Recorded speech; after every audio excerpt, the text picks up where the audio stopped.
Assalamualaikum warahmatullahi wabarakatuh. Waalaikumsalam warahmatullahi wabarakatuh. Segala puji bagi Tuhan yang telah memberikan taufik kepada kita semua sehingga kita bisa berkumpul di tempat dan waktu yang dirahmati oleh Allah ini, insya Allah. Yang saya hormati Bapak Rudi Sofyan, SPD MPD, selaku Kepala Sekolah SMA Lab School Bumi Siliwangi. Yang saya hormati jajaran guru dan staf SMA Lab School Bumi Siliwangi. Yang saya hormati Ibu Astrina Azahra, Eskep Nurse Enkep sebagai moderator. Yang saya hormati Ibu Oktaviani Rizky, Eskep Nurse Enkep, dan Ibu Enci Debita, Eskep Nurse Enkep sebagai narasumber. Dan yang saya hormati Ibu Vina Oktavi, S Ilkom selaku operator. Dan yang sangat saya banggakan, seluruh siswa-siswi SMA Lab School Bumi Siliwangi. Pada hari ini izinkan saya selaku MC untuk memperkenalkan diri. Nama saya Nabhan Muhammad Ali. Hari ini kita akan memulai seminar yang sangat insya Allah bermanfaat dengan judul pentingnya kita sebagai pelajar dalam melakukan pencegahan penyakit demam berdarah. Langsung saja, demi menyingkat waktu dan tidak membuang-buang waktu, saya serahkan kepada Ibu Astrina Azahra, Eskep Nurse Enkep yang akan memandu acara kali ini. Baik, kalau semuanya, Assalamualaikum warahmatullahi wabarakatuh. Waalaikumsalam warahmatullahi wabarakatuh. Bagaimana kabarnya? Baik. Sudah siap mengisi seminar pada acara hari ini? Siap. Baik. Sebelum itu perkenalkan saya Astrina Azahra, Eskep Nurse Enkep sebagai moderator yang akan membantu pada seminar pada hari ini dengan tema pentingnya kita sebagai pelajar dalam melakukan pencegahan penyakit demam berdarah. Nah, gimana nih adik-adik? Ada yang tahu apa itu demam berdarah? Tahu ya? Nah, seperti yang kalian lihat, ciri-ciri nyamuk demam berdarah itu seperti yang ada di layar. Dapat dilihat, terlihat? Baik.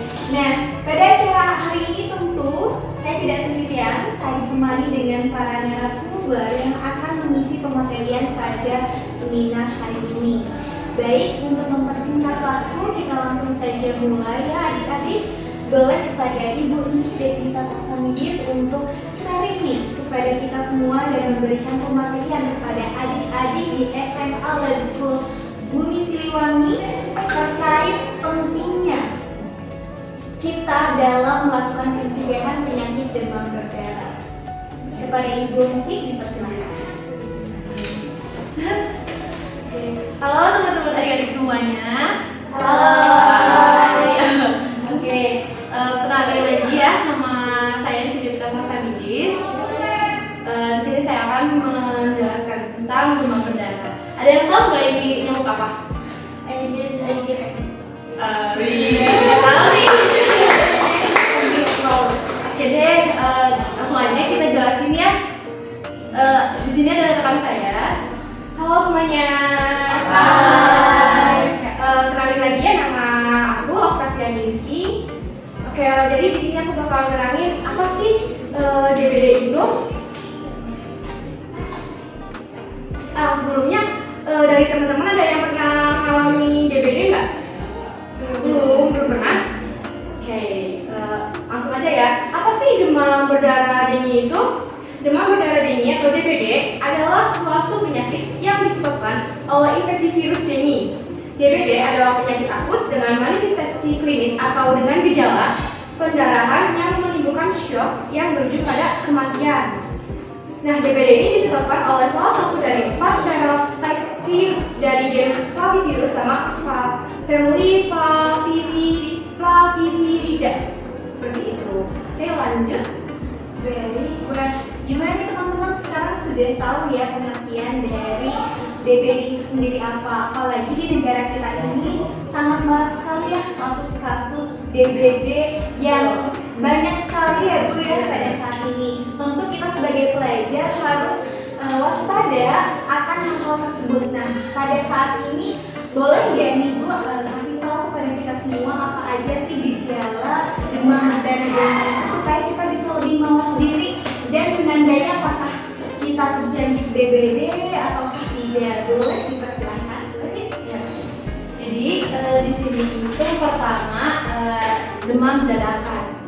Itu biasanya 2 sampai 7 hari dengan demamnya itu 38 sampai 40 derajat Celcius.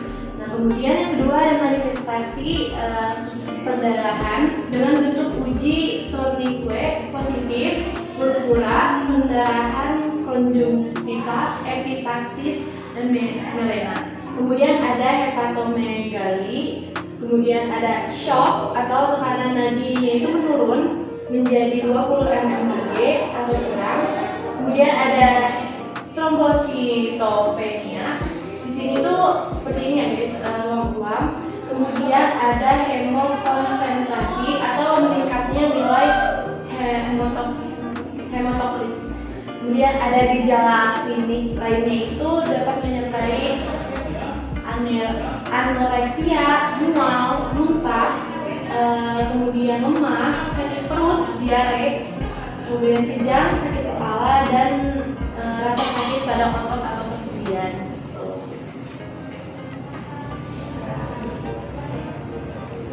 Nah, baik. Gimana nih Ibu, kan saat ini tuh di Indonesia DBD sudah menjadi salah satu masalah kesehatan yang perlu atau patut kita perhatikan lebih lagi gitu ya. Nah, apakah ada tanda-tanda terkait penyakit ini yang bisa kita waspadai?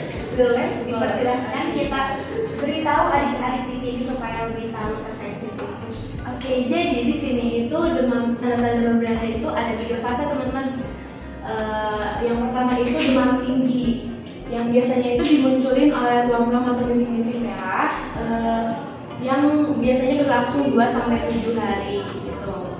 Kemudian di fase kedua ini di periode kritis, yang dimana pada fase kritis ini itu terjadi perdarahan dan kebocoran plasma darah, kebanyakan terjadi seperti itu. Kemudian detak jantung, tekanan darah, dan dalam kasus yang parah itu merusak organ-organ vital seperti ginjal, hati. Biasanya untuk fase yang kedua yang periode kritis ini itu terjadi dalam 3 sampai 7 hari dan akan berlangsung selama 2 jam. 2 hari guys. Kemudian di fase ketiga itu ada fase pemulihan, yang dimana itu demam kita yang tadinya 40 Celcius itu menurun. Kemudian trombosit biasanya kalau demam berdarah itu kan trombosit kita rendah ya, jadi meningkat. Kemudian nafsu makan jadi kembali nafsu makan, terus tubuh kembali bugar dan ruam-ruam merah hilang. Oke, jadi tanda-tanda demam berdarah tinggi itu seperti itu ya adik-adik. Nah, kali ini kita akan membahas lebih lanjut nih ya terkait tanda-tanda DBD yang mungkin bisa kita rasakan jikalau kita terjangkit penyakit ini.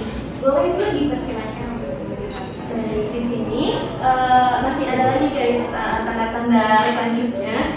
Biasanya ini biasanya dimulai 24 jam sampai 48 jam setelah demamnya hilang. Jadi biasanya itu pada fase ini tuh penderita itu merasa aku penyakitnya udah ini nih, udah sembuh gitu. Padahal di fase ini itu lagi kritisnya teman-teman. Fase-fase Iya, karena dari panasnya tinggi tiba-tiba jadi ke rendah. Iya. Nah, sebenarnya di sini tuh pas kritis, jadi banyak banget tanda-tanda kelihatan yang harus kalian tahu. Contohnya itu sakit perut, biasanya sakit bila ditekan. Terus muntah, minum muntahnya itu 3 kali dalam 24 jam. Kemudian ada perdarahan dari hidung atau gusi, biasanya bentuknya itu seperti gumpalan darah. Terus muntah darah atau darah dalam tinja, kemudian merasa lelah, gelisah atau mudah tersinggung. Baik, jadi seperti itu ya adik-adik terkait tanda-tanda DBD itu tadi dimulai dengan muntah-muntah, sakit perut, lalu kemudian bisa saja terjadi perdarahan, lalu kemudian merasa lelah dan lain sebagainya. Nah, tidak ada ya adik-adik jikalau ada penyakit namun kita tidak ada pengobatan atau pencegahannya. Nah, boleh nih kepada Bu Encik dan Ibu Okta untuk memberitahu kepada adik-adik yang ada di sini apa saja sih terapi-terapi pencegahan maupun pengobatan yang bisa kita lakukan untuk mencegah penyakit DBD ini terjadi. Oke. Jadi yang pertama itu ada terapi antipiretik atau yang biasa kita sebut itu obat-obatan untuk penurun panas. Jadi obat-obatan ini digunakan untuk membantu mengembalikan suhu tubuh kalian yang tadinya itu tinggi jadi ke normal seperti itu. Nah, untuk contoh obatnya itu ada paracetamol, ibuprofen dan lain sebagainya ya.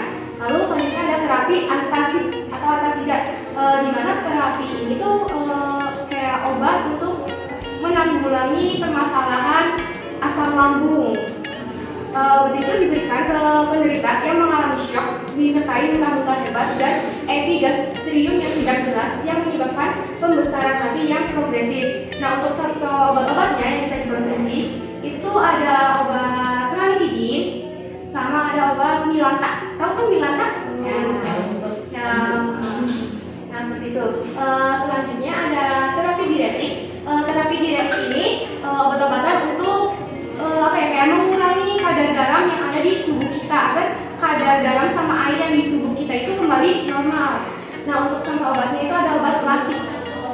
Selanjutnya ada terapi antimetik. Terapi antimetik ini hampir sama kayak terapi antasida.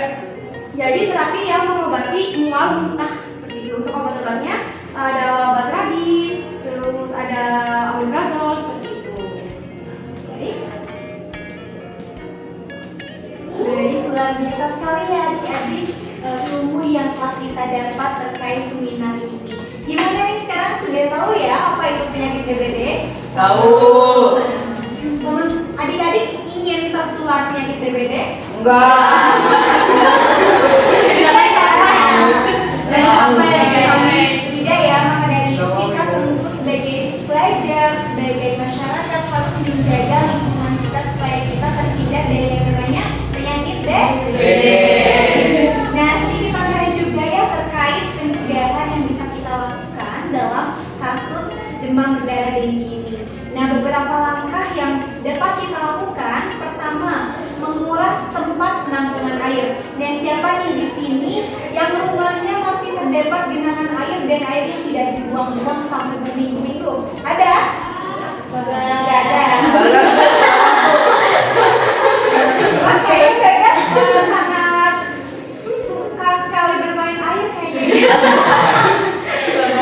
Oke. Lalu kemudian pencegahan kedua yaitu menutup wadah-wadah penampungan air. Nah, karena nyamuk itu sangat suka sekali berkembang biak di genangan air, maka kita perlu menutup penampungan air atau jika memang tidak digunakan lebih baik buang saja ya teman-teman. Lalu kemudian mengubur barang-barang bekas. Nah, jikalau ada barang-barang bekas yang sudah tidak terpakai di rumah adik-adik sekalian, lebih baik dibuang saja ya Bu ya, daripada menjadi sarang tempat nyamuk. Lalu kemudian menjaga kebersihan rumah, menggunakan lotion atau obat nyamuk. Lalu kemudian melakukan penyemprotan nyamuk atau fogging. Nah, ini biasa ya di desa-desa kita, di masyarakat seringkali entah itu 1 bulan sekali yang diadakan dari pihak desa yang datang kepada ke rumah-rumah gitu ya untuk melakukan penyemprotan ini. Kemudian menggunakan pelampung saat tidur ini bisa menjadi salah satu pencegahan yang bisa kita lakukan supaya kita terhindar dari gigitan nyamuk. Lalu kemudian mengenakan pakaian tertutup serta pakaian berwarna terang. Nah, ini juga kasus banyak sekali ya adik-adik di lingkungan kita yang memakai baju berwarna hitam. Seringkali kita dihubungi oleh nyamuk-nyamuk. Nah, dari itu kita boleh tuh menghindari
Oke, jadi biasanya emang berdasarkan kasus-kasus tuh sering terjadi kepada anak kecil ya, karena emang respon imun anak kecil itu belum sempurna, dan biasanya itu infeksi akhirnya itu berupa kerusakan dinding pembuluh darah dan perembesan plasma darah. Paham? Oke. Tepuk tangan. Oke, baik, pertanyaan selanjutnya dipersilakan. Ya, jadi untuk ibu hamil itu emang untuk virus dengue ini sangat berbahaya untuk ibu hamil karena pasalnya emang bisa dibawa ke bawah dengan janin yang dikandung oleh ibunya gitu. Karena ada komplikasi DBD yang beresiko untuk ibu dan janin. Contohnya itu bayi saat lahir itu meninggal atau stillbirth ya. Kemudian berat badan saat lahir itu rendah di bawah rata-rata. Terus biasanya kelahirannya itu prematur, terus bisa juga terjadinya keguguran. Ibu kalau misalnya belum nikah, sakit DBD dulu terus ke anaknya enggak? Itu belum nikah. Oh, jadi enggak ada penurunan. Iya. Nggak ada. Baik, sebentar. Oke, ada tambahan lagi sedikit. Kan biasanya kalau ibu saat melahirkan menyusui ya, nah itu juga bisa terbawa virus dengue itu bisa menularkan lewat ASI. Nah gitu. Tapi saran kami itu nggak apa-apa lakukan saja ASI atau menyusui karena resiko untuk tertularnya ya. Baik, tangannya dulu. Baik, pertanyaan selanjutnya kita mulai dari sini terlebih dahulu. Boleh, silakan.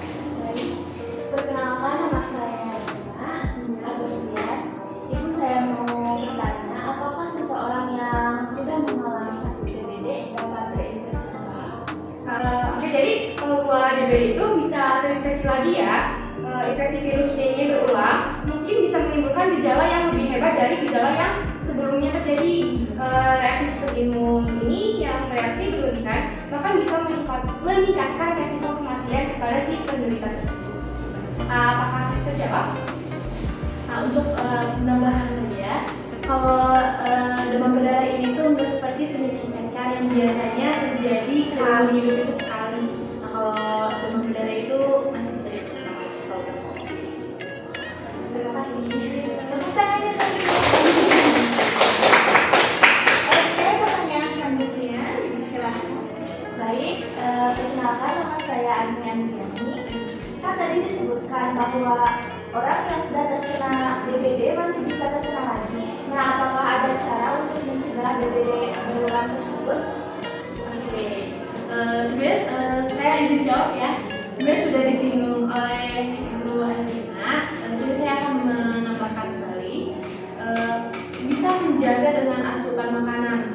Nah, saat mengidap DBD itu kalau bisa keluarga atau kerabat itu jangan sering berkontak langsung atau berselingkuhan gitu.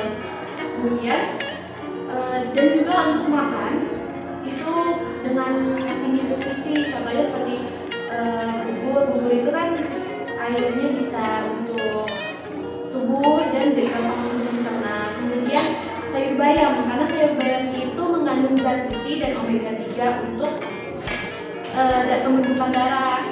Kemudian daging merah juga sama, tinggi akan zat besi. Kemudian air kelapa itu bagus banget buat tubuh biar tidak terdehidrasi.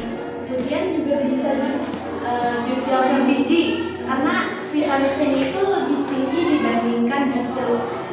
Nah, karena kalau vitamin C itu dapat memproduksikan trombosit, jadi trombositnya membengkak. Ya, saya menambahkan ya, untuk mencegah itu bisa mengurangi paparan dan polusi nyamuk penyebab DBD dengan cara seperti yang sudah disampaikan oleh Mbak Astrina ya. Yang pertama lalu ada menggunakan lotion pencegah nyamuk, selanjutnya ada menggunakan pakaian itu, dan bisa kalian memanfaatkan kembali barang-barang bekas yang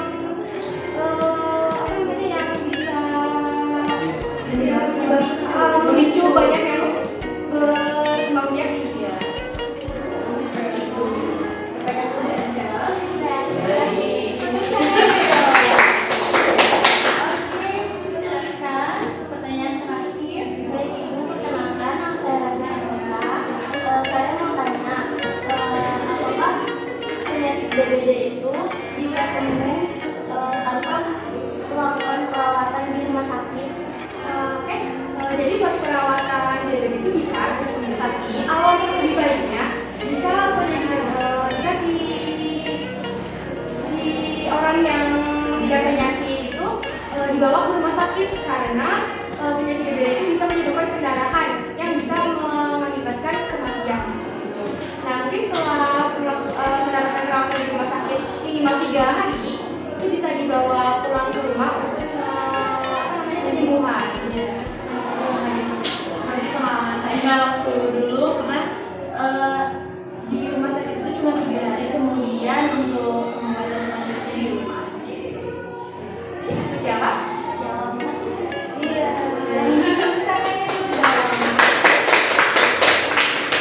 Baik, luar biasa sekali ya adik-adik di SMA Lab School Bumi Siliwangi ini. Semuanya hampir mayoritas bertanya ya Bu ya. Wah, sangat informatif sekali juga ya Bu pertanyaannya. Oke, karena rangkaian acara seminar pada hari ini telah selesai, boleh dipersilakan terlebih dahulu. Gimana adik-adik, sangat bermanfaat? Sekarang sudah giliran menimbun perak bekas di rumahnya lagi kan? Bisa dimanfaatkan. Di rumah sering bersih-bersih di kamar Iya, mandi. siapa nih di rumahnya yang masih jor? Bagas kayaknya menjadi sasaran para teman-temannya ya. Baik, mungkin untuk singkat waktu juga, alhamdulillah rangkaian acara seminar terkait pentingnya kita sebagai pelajar dalam mencegah penyakit DBD ini telah selesai. Semoga apa yang disampaikan oleh pemateri hari ini bisa bermanfaat sebagai pengetahuan dan kesadaran bagi kita semua dalam memaksimalkan pencegahan penyakit DBD ini. Kami mengucapkan terima kasih banyak kepada Ibu Renci Dewi Alsanidis, Eskap Nursery, dan juga Ibu Oktaviani Rizky, Eskap Nursery yang sudah memberikan kesempatan kepada kita semua dalam mengetahui pematerian terkait penyakit demam berdarah. Dan saya juga mengucapkan terima kasih banyak kepada para adik-adik nih yang sudah hadir pada acara seminar hari ini. Baik, demikian acara seminar pentingnya kita sebagai pelajar dalam pencegahan penyakit demam berdarah ini. Saya sebagai moderator memohon maaf jika ada kesalahan saat berlangsungnya diskusi. Selanjutnya saya kembalikan kepada MC acara ini. Terima kasih banyak. Wassalamualaikum warahmatullahi wabarakatuh. Waalaikumsalam warahmatullahi wabarakatuh. Baik, terima kasih kepada Ibu Aslina telah memandu kegiatan pada hari ini. Namun sebelum kita tutup kegiatan hari ini, kami dari OSIS SMA Lab School Bumi Siliwangi ingin memberikan apresiasi kepada kepada siswa-siswa yang aktif dengan memberikan satu kuis.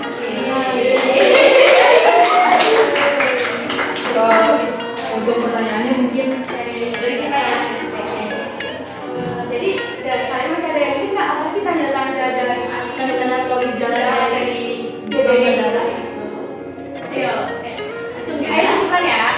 Acung ya. 1, 2, 3. Oke, persiapkan terlebih dahulu ya. Jawabannya dipersilakan. Sebelum kita hitung lagi ya Bu ya. Iya, betul.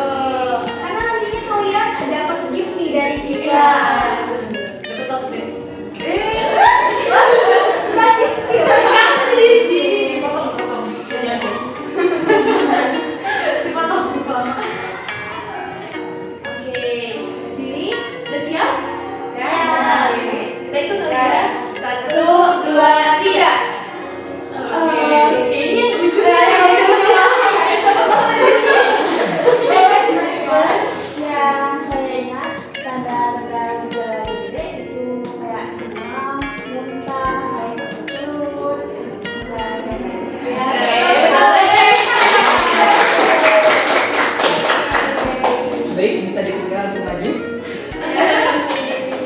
Dan yang memberikan hadiah kami kepada Ibu Vina Oktavi, Eskom. Silakan. Dokumentasi ya. Ya.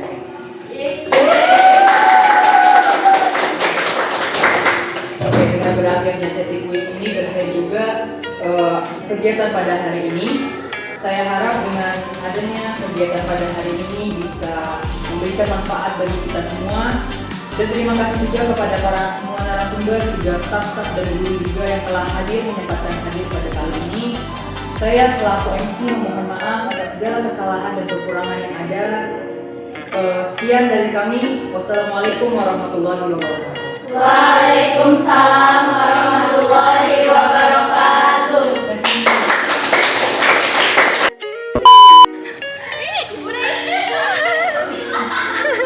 Di bawah tuh yuk, di bawah tuh yuk. Tunggu. 1, 2, 3. Assalamualaikum warahmatullahi wabarakatuh. Bahaya untuk ibu hamil ya guys. Ya guys. Maaf.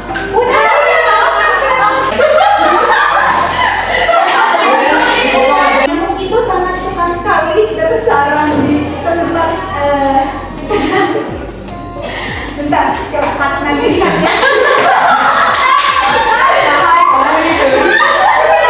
Jawabannya Bu.